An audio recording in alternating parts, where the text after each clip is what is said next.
ദുബൈയിലുള്ള ഒരാൾ പോലും ഇദ്ദേഹത്തിൻ്റെ വീഡിയോ കാണാത്ത ഉണ്ടാവില്ല. ഒരു രക്ഷയില്ലാത്ത പൊളി വീഡിയോസായിട്ടാണ്. സാധാരണ നമ്മൾ ഇൻസ്റ്റാഗ്രാമിലൊക്കെ ഇതുപോലെ വീഡിയോസ് ചെയ്യുന്നവരുടെ ലൈക്സൊക്കെ ഉണ്ടല്ലോ, മില്യൺ വ്യൂസ് കാണാറുണ്ട് നമ്മൾ.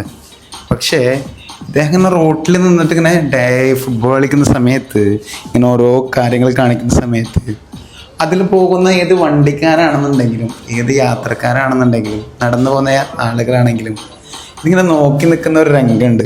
പക്ഷെ ദുബൈ ആയതുകൊണ്ട് ഇങ്ങനെ എല്ലാവരും വീഡിയോസ് എടുക്കാൻ പാടില്ലാത്തത് കൊണ്ട് ഞാൻ അതെടുത്തിട്ടില്ല. പക്ഷേ ആളുടെ ഓരോ കിക്ക് കണ്ട, നമ്മുടെ നാട്ടിലൊക്കെ ഇത്ര ആളുകളുടെ ഒരുപാട് വീഡിയോസ് വൈറലാവാറുണ്ട്. ഇദ്ദേഹത്തിൻ്റെ ഒരുപാട് വീഡിയോസ് വൈറലുണ്ടെങ്കിലും അധികം നമ്മുടെ മലയാളീസൊന്നും ഒരു പക്ഷേ ഇദ്ദേഹത്തിൻ്റെ വീഡിയോ കാണാനിടയില്ല നാട്ടിലുള്ളവരൊന്നും. പക്ഷേ ഇയാളുടെ ഓരോ പെർഫോമൻസ് ഉണ്ടല്ലോ, ഒരു രക്ഷയില്ലാത്ത പെർഫോമൻസാണ്. ഞാനെപ്പോൾ കണ്ടു കഴിഞ്ഞിട്ടുണ്ടെങ്കിലും എത്ര തിരക്കിലാണെങ്കിലും ഇയാളുടെ വീഡിയോസ് ഇങ്ങനെ നോക്കി നിൽക്കും. ഒരു പക്ഷേ എനിക്ക് ഫുട്ബോൾ കളിക്കാൻ അറിയാത്തത് കൊണ്ടായിരിക്കാം ഇതിനെ കാണുമ്പോൾ ഭയങ്കരമായിട്ട് അത്ഭുതം തോന്നാറുള്ളത്. ഒരുപാട് കളിക്കുന്നവർക്ക് ഒരു പക്ഷേ വല്ല അത്ഭുതമായിട്ടൊന്നും തോന്നില്ലെങ്കിലും എന്ന് കണ്ടപ്പോൾ ഒരുപാട് രസമായിട്ട് തോന്നിയൊരു വീഡിയോ ആണിത്. അങ്ങനെയായിട്ടാണ് ഞാൻ ഈ വീഡിയോ എടുക്കാനുള്ള കാരണം. വേറെ ഒന്നുമില്ല, ഇത് കാണാത്തവർക്ക് കാണാൻ വേണ്ടിയിട്ടാണ്. നമ്മുടെ നാട്ടിലെ ഒരു വീഡിയോസിന് 500 മില്യന്, 50 മില്യന്, 100 മില്യനൊക്കെ ആയിട്ട് ഇതുപോലെ ഫുട്ബോൾ ചെയ്യുന്ന ഒരാളുടെ വീഡിയോസ് ഉണ്ട്. ഞാനിത് പോസ്റ്റ് ചെയ്യുന്നില്ല. പക്ഷേ ആ വീഡിയോസിന് സപ്പോർട്ട് ചെയ്യുന്ന ആൾക്കാർ ഈ വീഡിയോസിന് എന്തായാലും സപ്പോർട്ട് ചെയ്യണം. അദ്ദേഹത്തിൻ്റെ പേജ് ഏതാണെന്നുള്ളത് ഞാൻ കമൻറ്റിലിടാം. അദ്ദേഹത്തിൻ്റെ പേജ് ഒരു രക്ഷയില്ലാത്ത ഒരുപാട് വീഡിയോസ് ഉണ്ട്. ആളെ ഇൻസ്റ്റഗ്രാമിലൊക്കെ ഒരുപാട് വീഡിയോസ് ഉണ്ട്. ഇന്ന് കണ്ടപ്പോൾ അത്ര നേരം കളിച്ചു, അത്ര നേരം അവിടെ നോക്കി നിന്ന് പോയൊരു വീഡിയോ ആണിത്.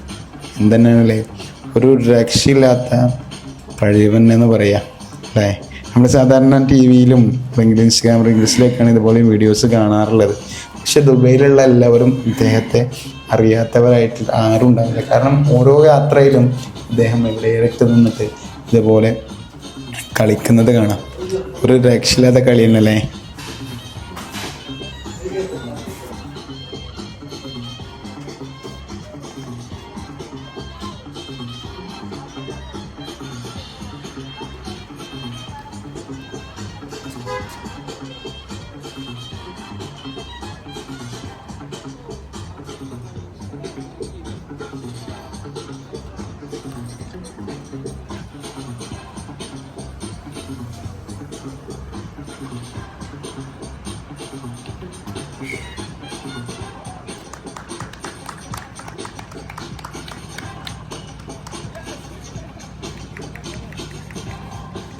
Thank you.